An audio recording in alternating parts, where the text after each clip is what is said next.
Thank you teacher. వాళ్ళ దగ్గర statement తీసుకున్నారా? ప్రైమరీ అన్ని తీసుకున్నాను మేడం. Let's see. ఆ కార్లో వచ్చింది శామ్యుల్ గారే కదా, medical legal advisor? Commissioner recommendation. Oh will see. నేను ఫారెన్సిక్ నుంచి ఇంకొకరు కూడా కావాలని రిక్వెస్ట్ చేశాను. చూద్దాం.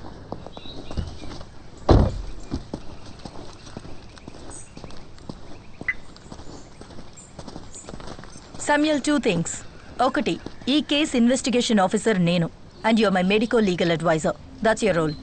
అంతకు మించి ఏ విషయంలోనూ ఇన్వాల్వ్ అవ్వక్కర్లేదు.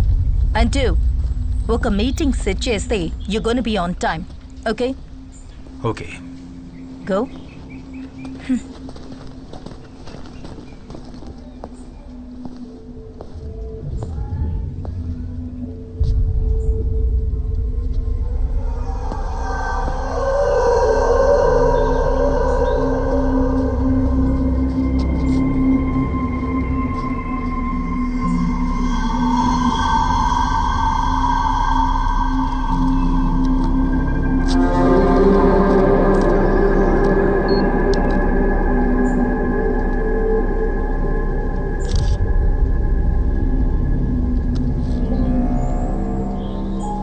దివ్య కనిపించకుండా పోయిన రోజు పిల్లల్ని పికప్ చేసుకోవడానికి వచ్చిన పేరెంట్స్ కార్ల సంఖ్య దాదాపు 30 పైనే ఉండొచ్చు. ఈ వెహికల్స్ అన్ని వెళ్ళడానికి ఈ మెయిన్ గేట్ నుంచి వెళ్లే ఆ రోడ్డు మాత్రమేగా ఉంది? అవును.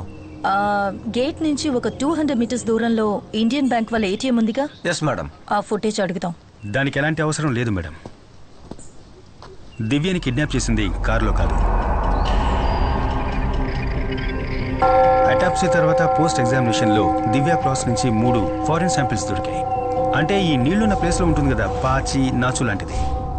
ఇంకా వైట్ ఆస్పిటేషన్ పౌడర్, అలాగే ఇక్కడ ఎక్కడో ఉన్న సీవేజ్ వాటర్ డ్రాప్స్. అంతేకాకుండా ఈ సైడ్లో చుడిదార్లో ఒక క్రాస్ షేడ్ మార్క్ ఉంది. అంటే డ్యాన్స్ క్లాస్ అయిపోయిన తర్వాత ఈ దారి గుండా వెళ్ళేటప్పుడు ఈ ఫెన్స్ తగిలి పడి ఉంటుంది. ఆ రైట్ సైడ్లో కనిపిస్తున్న క్రాస్ షేడ్ మార్క్. ఇక్కడ లాక్ అయింది కాబట్టి వేరే దారి లేక ఈ సందు గుండా ఇటుగా వెళ్ళుంటుంది దివ్య.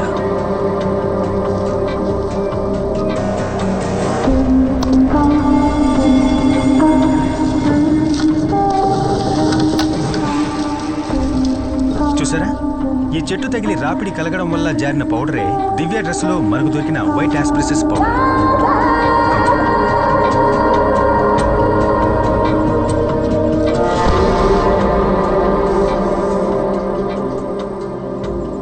నీళ్లలో ఉండేటటువంటి నాచు లాంటి స్వాబ్ దొరికిందని చెప్పాను కదా, అది ఇక్కడే అంటుకుని ఉండాలి.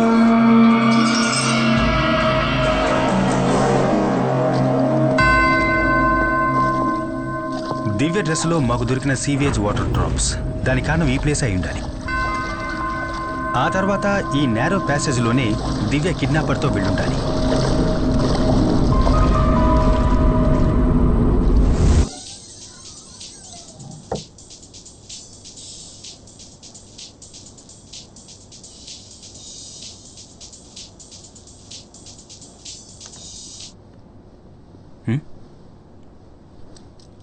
ఎందుకు కాల్ లిఫ్ట్ చేయలేదు?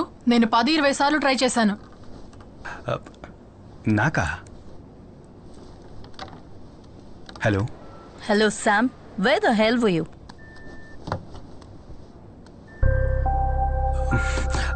మ్యామ్, నేను ల్యాబ్లో కొంచెం బిజీగా. వెంటనే హాస్పిటల్కి వెళ్ళి ఆ సైకియాట్రిస్ట్ దగ్గర లెటర్ తీసుకో. అండ్ వన్ మోర్ థింగ్, ఇంకో మెంబర్ని కూడా ఈ టీంలో యాడ్ చేశాను. And she will be working with you as forensic assistant. Phone తనకివ్వు. Okay ma'am. Hello Shikha, note down my number. Sure ma'am. Ma'am మీరు కాస్త హోల్డ్ చేయండి, నేను నోట్ చేసుకుంటాను. చెప్పండి మ్యామ్. ఇది నా landline number, note it down. Okay. 0471 326 4797. నేను చెప్పిందంతా గుర్తుందిగా? Done ma'am. ఆ మెడికో లీగల్ శామ్ మీద ఎప్పుడూ ఒక కన్నేసుంచు. నేను ఈ టీంలో జాయిన్ చేయడానికి మెయిన్ రీజన్ ఇదే. శామ్ డైలీ యాక్టివిటీస్ అన్ని నాకు కాల్ చేసి రిపోర్ట్ చేయాలి.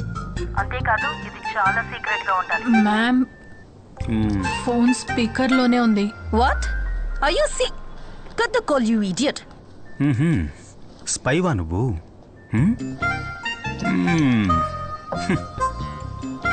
Seriously?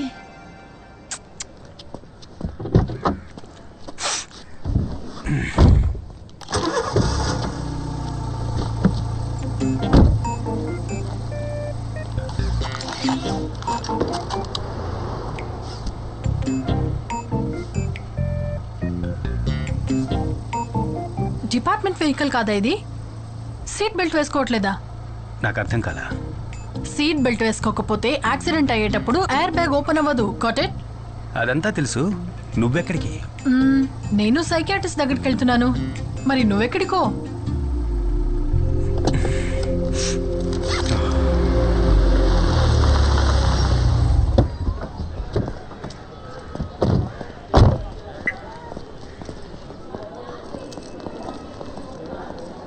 Excuse me. Doctor Alphonse Kurian room ఎక్కడ? B block. B block. Thank you. Okay.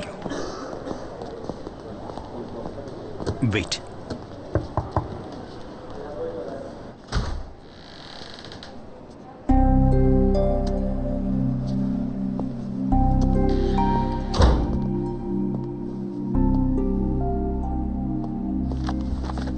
FSL నుంచి వచ్చారా?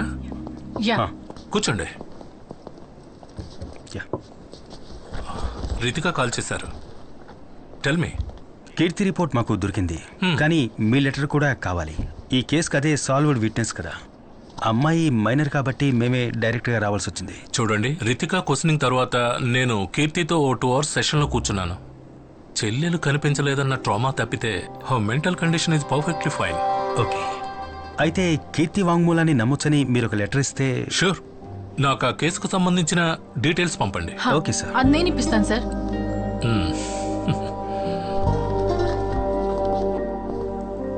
హలో. దివ్య కేస్ డీటెయిల్స్ తెలుసుకోవడానికి చేశాను. వాట్సాప్ అక్కర్లేదు, మీరు చెప్తే చాలు, నేను నోట్ చేసుకుంటాను. Okay, 1 second.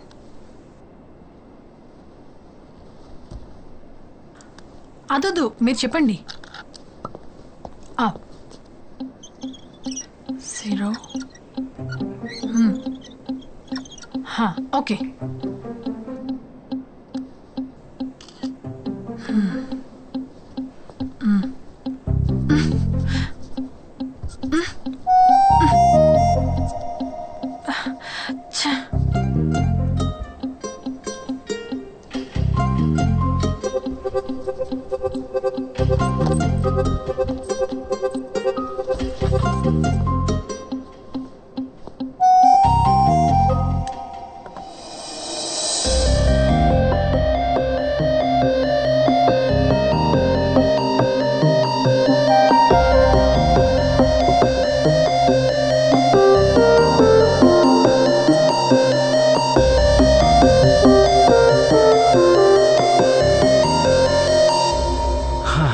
మార్కర్లో ఉన్నది ఆల్కలిన్, కాఫీలో ఉన్నది యాసిడ్.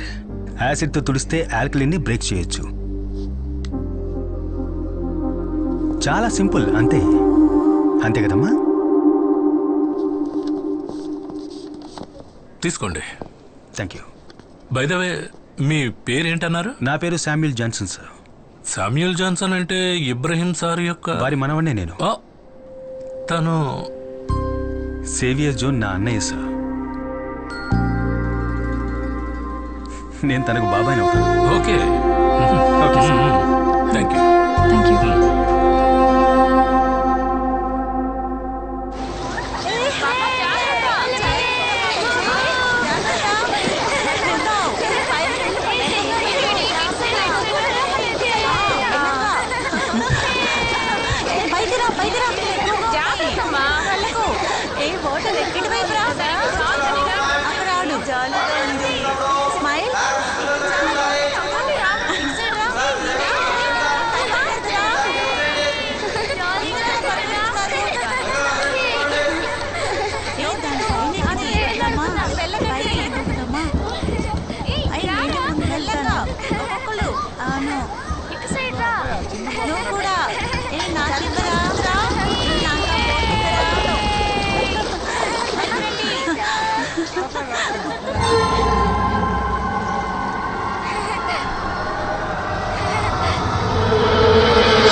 Hey,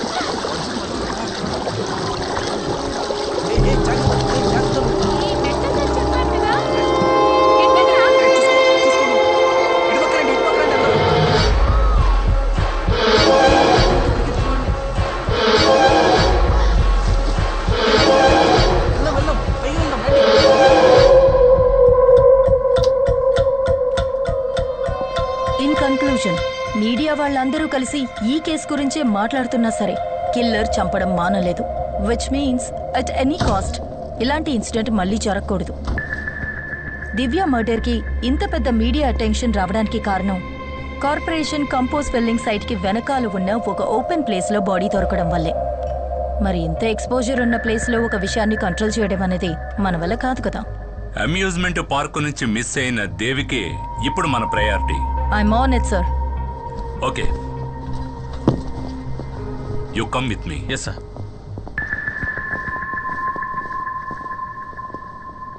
8 గంటలకి రావాలని స్పెసిఫిక్ గా చెప్పాను కదా. అది కాదు, అదెలా? మేడం మీరు చెప్పినట్టు ఆ కార్పొరేషన్ రీపులింగ్ సైట్కి వెనకాలే ఈ సైట్లోనే ఈ బాడీ దొరికింది. బాడీని డంప్ చేయడానికి ఇంతకంటే పర్ఫెక్ట్ అయిన స్పాట్ ఆ కంపోజ్ బిట్ కదా. మరి కిల్లర్ ఎందుకు దాన్ని యూజ్ చేసుకోలేదు? బాడీ దొరికిన స్పాట్ ఆ కంపోజ్ బిట్ కి మధ్యలో ఉన్న ఒక కాంక్రీట్ వాల్ దగ్గర ఇంచుమించు 5 feet హైట్ ఉంటుంది, అవునా? అంటే సపోజ్ 5 feet హైట్ ఉన్న ఈ గోడకి అవతల వైపు దివ్య బాడీని పడేయడానికి ఫిజికల్లీ కిల్లర్ వల్ల కాలేదంటే ఇక్కడే థింక్ చేయాలి. దివ్య డాన్స్ క్లాస్లో ఉన్న తోటి students, water theme park security, ఇంతకు ముందు కేసు సంబంధించిన సాక్షులు కూడా ఆ ఇన్సిడెంట్ జరిగేటప్పుడు ఆ ప్లేస్లో అనుమానించే విధంగా ఎవ్వరూ మాకు కనపడలేదని చాలా ఖచ్చితంగా మనకు చెప్పడం జరిగింది. అయినా కిల్లర్ అనుకునేది చేశాడు. హౌ?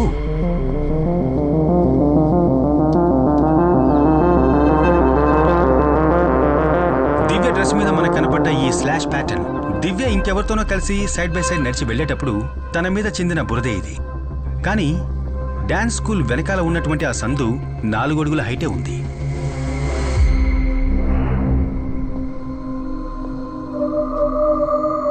ఈ లెక్కన చూస్తే 4 అడుగులు మాత్రమే ఉన్న ఆ నేరో ప్యాసేజ్లో నడవగలిగిన 5 అడుగుల హైట్ ఉన్న గోడకి అవతల వైపు బాడీని పడేయలేని పిల్లల మధ్యలో మనం గమనించని ఒక వ్యక్తే మనం వెతుకుతున్న హంతకుడు.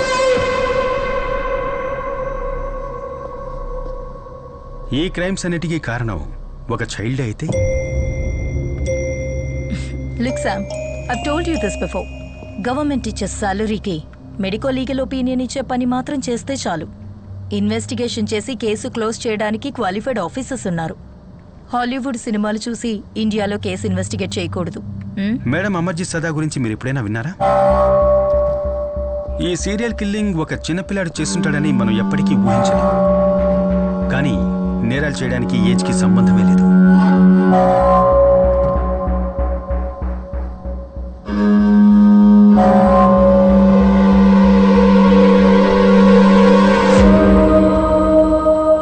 వీడే అమర్జీత్ సదా, సీరియల్ కిల్లింగ్ విషయంలో మొట్టమొదటిసారిగా అరెస్ట్ అయిన చిన్న కుర్రాడు. వీడి వయసుందో తెలుసా మేడం? 8 ఏళ్ళు. వీడి సొంత చెల్లెలతో సహా వీడికంటే వయసు తక్కువలో ఉన్న 3 ఇటికిరాయితో దారుణంగా తల పగలగొట్టి చంపి అరెస్ట్ అయ్యింది ఎక్కడో యూరోప్లోనో అమెరికాలోనో కాదు మేడం, ఇక్కడే మన దేశంలో, బీహార్లో.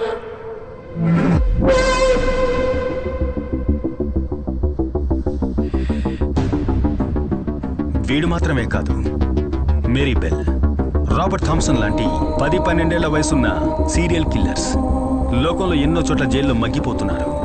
దీనివల్ల చిన్నపిల్లలు కూడా క్రైమ్ చేయడానికి అర్హులే అని అర్థమవుతోంది. అందుకేగా మేడం మనకు ఒక జునైట్ system. Okay Sam, that's enough talking nonsense. నువ్వు ఊహించుకున్న వైల్డ్ థియరీ, నువ్వు నీ ఫ్యామిలీ వాళ్ళు చెప్పిన ఇలాంటి వైల్డ్ థియరీస్ ఇంతకు ముందు కూడా నేను విన్నాను.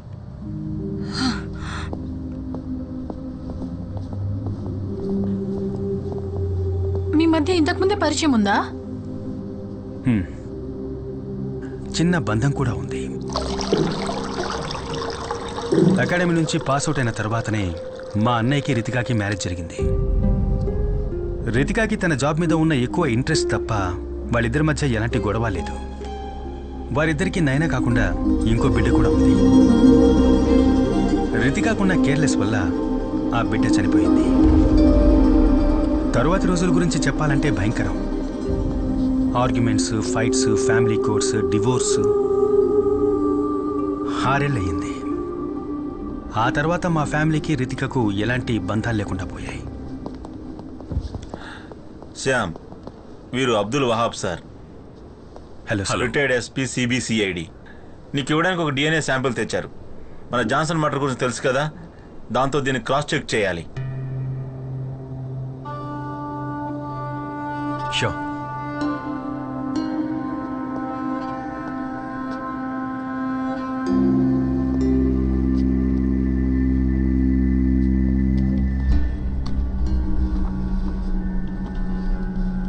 సార్ ఇది ఎవరి DNA సార్? ఇది ఈ స్టేట్ క్రైమ్ బ్రాంచ్ చరిత్రలోనే మేము కోల్డ్ స్టోరీ చేసిన ఒక ప్రమాదకరమైన కేసును పట్టుకోవడానికి హెల్ప్ అయిన లీడ్ ఇది. రితికాకి తన కెరీర్లో ఫస్ట్ కేసు ఇది. నా రిటైర్మెంట్కి ముందు ఇదే ఆఖరి కేసు. 2010 మొదట్లో మన సిటీ అవుట్స్కట్స్లో ఉన్న బర్మా కాలనీలో 8-11 ఏళ్ల మధ్యలో ఉన్న పిల్లలు కిడ్నాప్ చేయబడ్డారు. ఆ తర్వాత వాళ్ళ డెడ్ బాడీసే దొరికాయి. ఆ విక్టిమ్స్ బాడీ మీద ఉన్న గాయాలను చూసి కిల్లర్ మోడ్ ఆఫ్ ఆపరేషన్ అవన్నీ కలిపి ఆ కిల్లర్ తాలూకు విక్టిమ్ ప్యాటర్న్ మేము తయారు చేశాం. అది బేస్ చేసుకుని ఈ కిల్లర్ నెక్స్ట్ ఏరియాని ఎప్పుడు అప్డేట్ చేస్తాడనే ఒక టైం ఫ్రేమ్ని మేము పిన్ పాయింట్ చేశాం. ఈ బర్మా కాలనీకి వెళ్లే రోడ్లన్నీ మూసేసి మేము చేసిన వైట్ సెర్చ్లో అక్కడ ఒక రోడ్ సైడ్లో పార్క్ చేసిన స్కూల్ వ్యాన్ నుంచి డ్రగ్స్ ఇంజెక్ట్ చేయడం వల్ల స్పృహ తప్పిన ఒక పాప దొరికింది. ఆ తర్వాత కొన్ని రోజులకే ఆ స్కూల్ వ్యాన్ డ్రైవర్ అరెస్ట్ చేయబడ్డాడు. ఇతనే ఆ driver.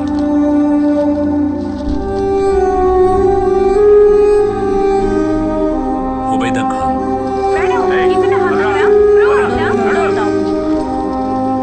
Burma colony serial killer arrest అయిన వార్త పేపర్స్లోనూ ఛానల్స్లోనూ బాగా పాపులర్ అయింది.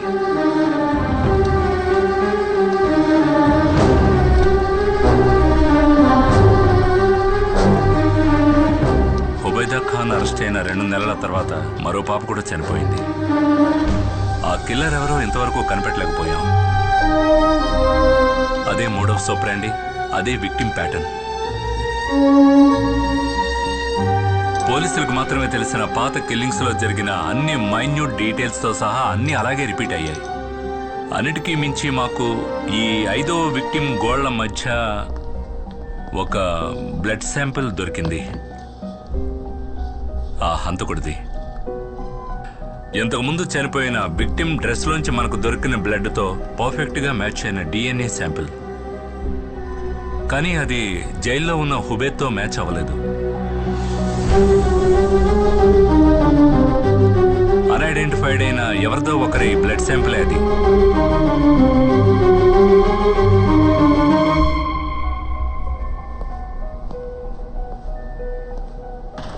Okay madam. ఏంటి డ్యూటీ అదే లాస్ట్ అబ్డక్షన్. ఆ తర్వాత మళ్ళీ అలాంటిది జరగలేదు. But the message was loud and clear. మేము అరెస్ట్ చేసిన వాడు హంతకుడు కాదు. డిపార్ట్మెంట్కి అంతుపట్టని ఆ కిల్లర్ DNA ప్రొఫైల్ ఇప్పుడు నా దగ్గర ఉంది. I have run hundreds of DNA test. కానీ మన చట్టానికి ధర్మానికి బయట ఆ హంతకుడు ఇంకా బతికే ఉన్నాడు.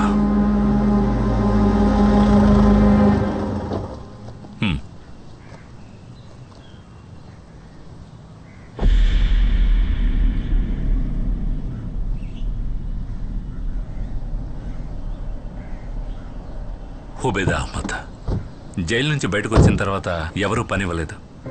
ఈ సమాజంలో ఒక హంతకుడిగా అతని మీద ముద్ర వేయబడింది. రిటైర్మెంట్ తర్వాత నా దగ్గరే పెట్టుకున్నాను. ఈ సంఘటనలన్నీ మా ఇద్దరిని కలిపేశాం. ఎప్పుడూ అంతులేని తీరని అన్వేషణలో.